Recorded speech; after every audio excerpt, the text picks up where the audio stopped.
Then just a few handy hints overall. Recognise that verifiers, we only get 2 days to review your submission.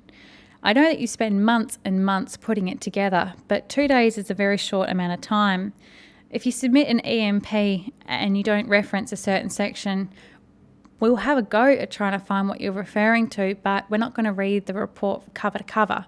We just don't have the time to do it. So really lead the horse to water in that sort of sense. Submit as many technical clarifications and credit interpretation requests as you feel that you can. I always say to my projects, let's look at our systems and how they achieve the aims of all the credits first, and then see whether or not they're an equivalent of what the IS rating tool requires at any of those levels. And if you think you've got a process that's similar but just a little bit different, it's best to go through the TC or CIR process rather than wait until verification, because the verifiers aren't charged with making sure that you've met the aim of the credit, but more so the criteria of it.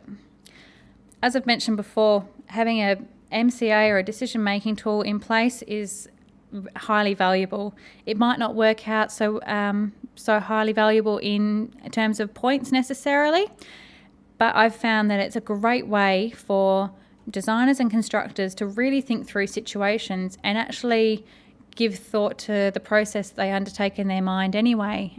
And it's also a great way for them to demonstrate that they have thought about clients' needs rather than just their own dollars or time extra spent on the job. And it's a great way of showcasing how thoughtful we are when we come to doing design or construction works.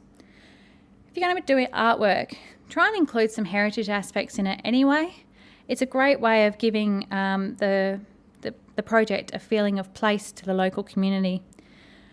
Keep your documentation up to scratch, and sometimes you're going to have to compromise.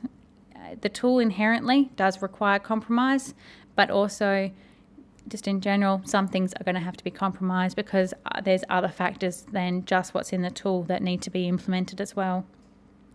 But overall, it's not a point-chasing exercise. It should be leading for the project to be able to get the best sustainable outcomes.